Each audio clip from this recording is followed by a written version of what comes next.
Halo pemirsa, selamat datang di program Financial Consolidation News. Dipersembahkan oleh channel Ekonomi Group 2. Pada edisi kali ini, kami menyajikan laporan komprehensif mengenai kondisi konsolidasian PT Telkom Indonesia Tbk untuk tahun 2022, mencakup struktur grup, goodwill, kepentingan non-pengendali, transaksi pihak berelasi, serta perubahan kepemilikan di dalam grup. Pemirsa, PT Telkom Indonesia Tbk merupakan korporasi telekomunikasi terbesar di Indonesia yang mengendalikan lebih dari 30 entitas anak, baik yang dimiliki secara langsung maupun tidak langsung. Struktur grup Telkom sangatlah luas, mencakup layanan telekomunikasi seluler, infrastruktur menara, layanan data center, hingga unit usaha internasional. Berdasarkan laporan keuangan 2022, beberapa entitas anak dengan kepemilikan langsung adalah sebagai berikut.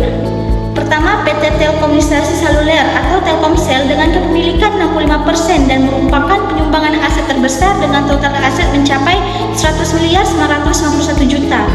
PT Daya Mitra Telekomunikasi Tbk atau Mitralel dengan kepemilikan 72% yang memiliki aset sebesar 56.072 juta. PT Multimedia Nusantara atau Metrel yang memiliki 100%, PT Telekomunikasi Indonesia Internasional dengan kepemilikan 100%, PT Sigma Cipta Caka, PT Telkom Satelit Indonesia, PT Telkom Akses, serta PT Telkom Data Eksisten atau TDS seluruhnya dimiliki 100% oleh Telkom. Selain itu, Telkom juga mengendalikan sejumlah entitas anak tidak langsung yang tersebar di berbagai negara seperti Singapura, Hong Kong, Timur Leste, Australia, dan Malaysia. Keberadaan anak perusahaan internasional ini menunjukkan bahwa Telkom tidak hanya beroperasi di pusat domestik, tetapi juga aktif di Indonesia telekomunikasi global. Bisa kita memasuki pembahasan mengenai goodwill, yaitu selisih lebih antara harga akuisisi dengan nilai wajar aset neto entitas yang diperoleh. Goodwill mencerminkan nilai strategis dari akuisisi yang dilakukan Telkom untuk memperluas bisnisnya. Dalam laporan keuangan 202, goodwill Telkom berasal dari sejumlah akuisisi penting dalam 15 tahun terakhir. Di antara lainnya, akuisisi Sigma pada tahun 2008, Admedica pada tahun 2010, BDM Data Center pada tahun 2012. Dan selanjutnya ada Konteks Centre Australia pada tahun 2014. MNDG dan Melon Indonesia pada tahun 2015 dan 16. Akuisisi TSNG, Nutek SSI, CIP, dan Telin Malaysia, serta akuisisi yang terbaru yaitu DigiServe pada tahun 2021. Perlu memeriksa diketahui pada tahun 2022, Telkom tidak mencatat impairment goodwill. Artinya, nilai ekonomis dan dari perusahaan yang diakuisisi masih dianggap mencerminkan manfaat ekonomi di masa depan. Namun, pada tahun sebelumnya, yaitu 2021, Telkom mencatat rugi penurunan nilai goodwill pada beberapa entitas, yaitu Konteks Centres Australia sebesar 37 miliar, SSI sebesar 179 miliar, dan Telin Malaysia sebesar 61 miliar.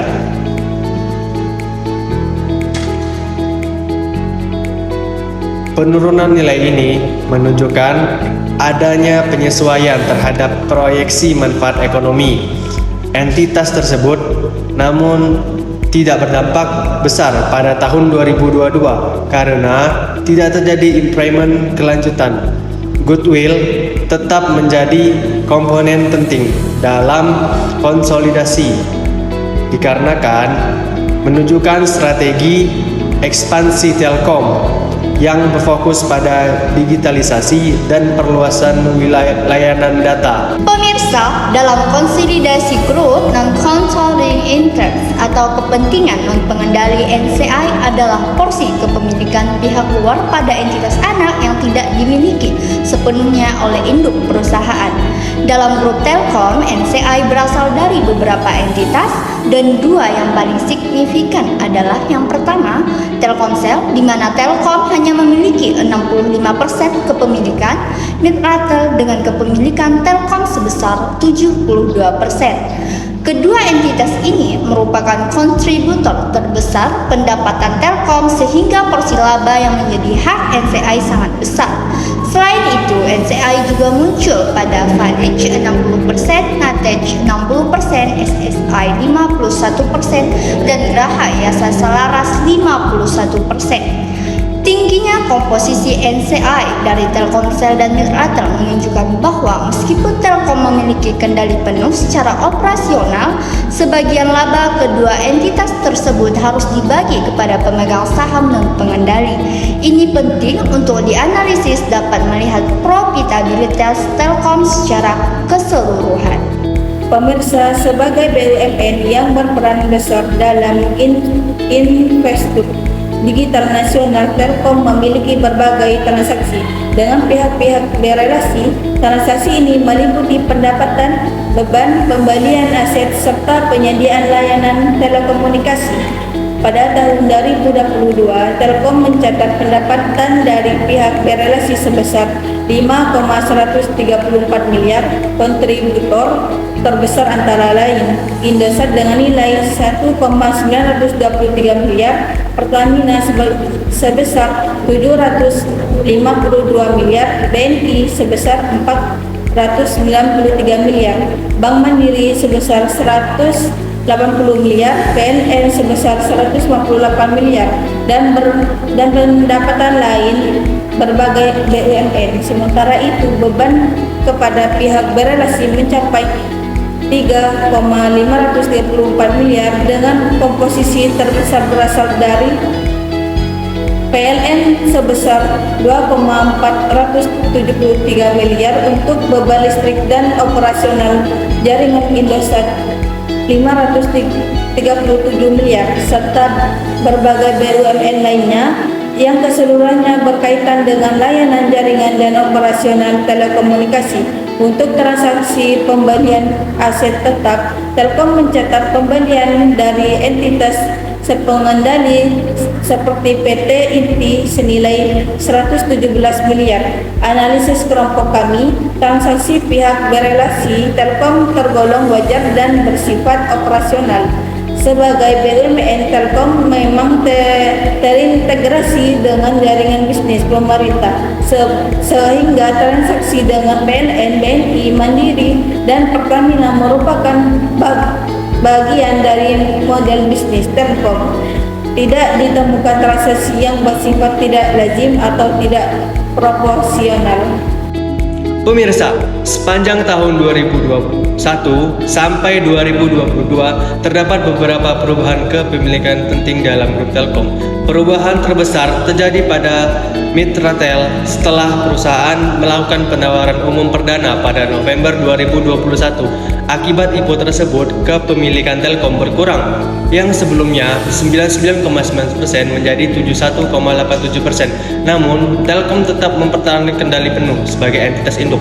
Selain itu, entitas DigiServe yang sebelumnya dikategorikan sebagai entitas asosiasi berubah menjadi entitas anak setelah Petra membeli sisa 49% saham pada tahun 2021. Perubahan ini menyebabkan pengakuan goodwill dan masuknya DigiServe ke dalam laporan konsolidasi Telkom.